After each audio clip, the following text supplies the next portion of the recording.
اول علم، دویم عقل، دریم عرفي حیثیت، څلورم بیا سند.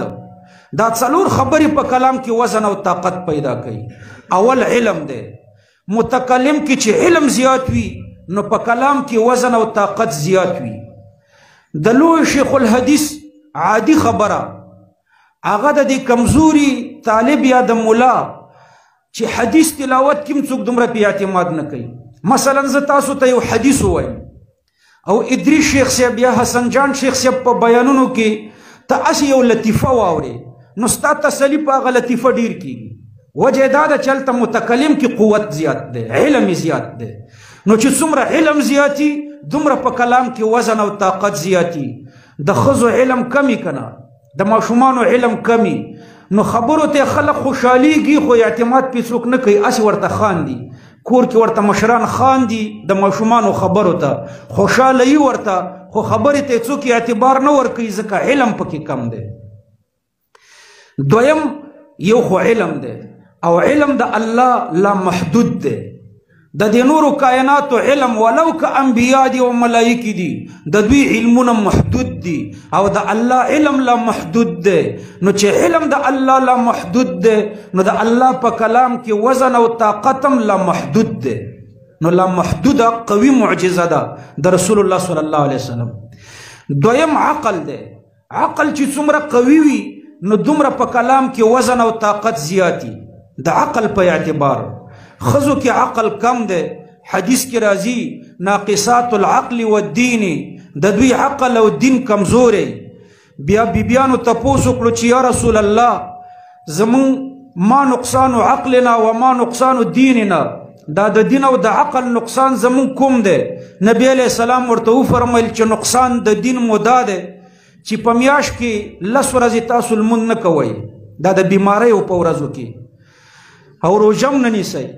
نو مونځ او روژه 10 ورځې 6 ورځې د چا چې څومره عادتي، نو په دومره ورځو کې تاسو لمونځ نه کوئ، نارینه یې کوي. دا نقصان د عقل د دین دی. او نقصان د عقل مو دا دی چې 2 ښځې دا د یو سړي برابرې دي په ګواهۍ کې، شاهدۍ کې د 2 ښځو ګواهي داسې ده لکه د یو سړي. الله په قرآن کریم کې د ښځو په باره کې فرمای او ومن ينشأ في الحلیة وهو في الخصام غیر مبین. هغه څوک چې په دې زیوراتو کې راغټیږي او دا په جګړه کې په لانجه کې خپل دلیل پوره نشي ویلی، غیر مبین الحجه، دلیل خپل پوره نشي ویلی. ښځه په ګاڼو کې راغټیږي، زیوراتو کې. ماشومه چې نو میخکې په پوزه شي، غوږوالۍ ورته وړه واچولی شي، چې بیا لږه غټه شي نو بیا ورته غټ میخکې شي او غوږوالۍ هم غټه شي، چې بیا نوره غټه شي نو بیا ورته هار هم د سرو زرو واچولی شي، بنګړي هم ورته د سرو زرو واچولی شي. ښځه په دې زیوراتو خوشحالی، پوره پیټې په اوږه په غاړه کې اچولی، اوسپنې او درنده درنده شیینې په لاسونو په غاړو کې اچولی وي، بیا ورته خوشحالی. دا په دې زیوراتو کې غټیږي. نو الله پاک فرمایي چې څوک په دې زیوراتو کې غټیږي نو د دې عقل کمی. نارینه او کوم چې څوک ټوله ورځ شیشې ته ګوري او سر ګمنځوي نو دا ناقص العقلي، کامل انسان دی نه. هره ورځ عطر او ګمنځ او شیشه او د ناز او نخري وي. نو دا ښځه داسې په زیوراتو کې غټیږي. وهو فی الخصام غیر مبین، او لانجه کې هم دی خپل دلیل پوره نشي ویلی. ښځه چې ستا په خلاف دلیل وایي نو هغه دلیل ته چې سوچ وکړي د دې په خلاف وي، هغه خپل دلیل د بل چا په خلاف چې وایي نو د ځان په خلاف وایي. مولانا قاسم نانوتوي رحمه الله ته یو چا چنده راوړه، زیورات و. دا زیورات یې لاس کې داسې ونیول د دې دپاره چې دا چنده ورکوونکی مغروره نشي. بعضې چنده ورکوونکي حاجي صاحبان چنده مدرسې ته ورکي بیا مغروره شي چې یاره دې مدرسې ته زه چنده ورکوم. نو یو محتمم صاحب خلکو نه چنده ټوله کړې وه، بیا ورته ویلي چې ګوره غرور مه کوئ، تاسو اوس هم دا د صحابو عمل کړی دی او ما د نبي علیه السلام عمل کړی دی. محتمم ورته وایي ما د نبي علیه السلام عمل وکړو، تاسو د صحابو عمل وکړو. نبي علیه السلام چنده ټولوله، صحابو ورکوله. جهاد ته بچتلو اعلان به د چندې وکړو، خو دا د موټرو چندې نه وي، دا د سوال والا حاکمانه چنده وه. دا د سوال والا چندې مدرسو ته جایز نه دي چې دا ټوکرۍ بس کې نیولې وي او 10 روپۍ ټولې. دا نه، حاکمانه چنده وه، آمرانه چنده وه. کله محتمم په مقتدیانو باندې حاکمي ترېنه غواړي چې دومره راکه، نو هغه بیا خپل احسان هم پرې نشي بارولی. مطلب مې دا و چې نبي علیه السلام آمرانه چنده ټولوله که نه ټولوله. د تبوک غزوې ته د چندې اعلان وکړو، صحابه کرامو چنده راوړه.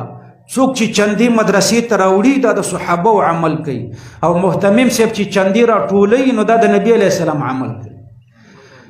نو مطلب مې دا و چې مولانا قاسم نانوتوي رحمه الله ته یو چا چنده راوړه، د سرو سره زیورات پکې و، نو لاس کې داسې ونیول د دې دپاره چې دا خان صاحب او حاجي صاحب مغروره نه شي، بیا یې وغورځول، لاس یې بوی کړو.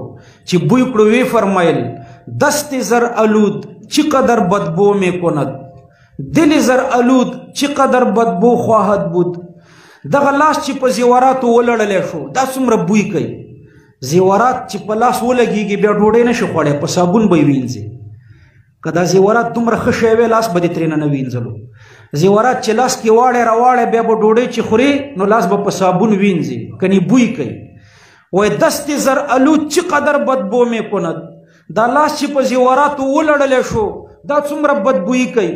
دل زر آلود چقدر بدبو خواهد بود، هغه زړه چې د دې زیوراتو په مینه لړلی هغه به څومره بدبویه زړی. نو د دې ښځو زړه د زیوراتو په بوی لړلی دی، د زیوراتو په بوی. نو عقل کمی، نو خبرې ته دومره اعتماد څوک نه ورکوي. عقل چې څومره قوي وي نو دومره په خبره کې اعتماد زیات وي. د عقل اطلاق په الله خو نه کېږي چې الله عاقل دی، خو خالق العقلا دی. دا څومره عقلا چې دي د الله پاک پیدا کړي، خلکو ته عقلونه ورکړي دي. نو د الله پاک په کلام کې به وزن او طاقت لا محدود ده، د دویمې وجې نه وي. علم هم لا محدود دی او خالق العقلا دی.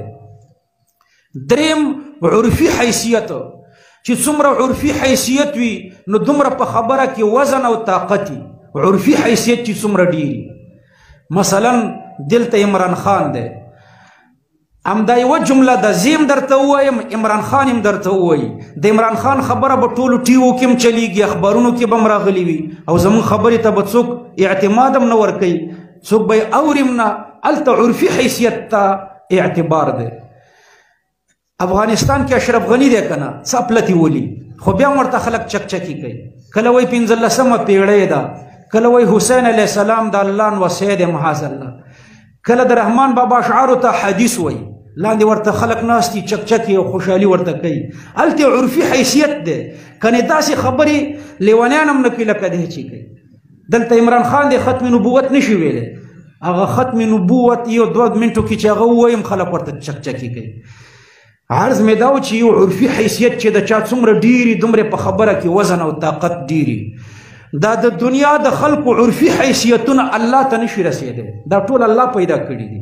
عمران خان هم الله پیدا کړی، اشرف غني هم الله پیدا کړی، دا بادشاهان او شهنشاهان دا ټول الله پیدا کړي دي. کن فیکون باندې د الله حکمونه چلیږي. عرفي حیثیت هم ډېر قوي دی. او څلورم سند دی. سند چې څومره قوي وي نو دومره په کلام کې وزن او طاقت زیاتی. مونږ احادیث لویه دوره کې بخاري شریف ته ډېر اعتماد ورکو، ډېر اعتبار. ولې ډېر اعتبار ورکو؟ وایي د دې سند ډېر قوي دی.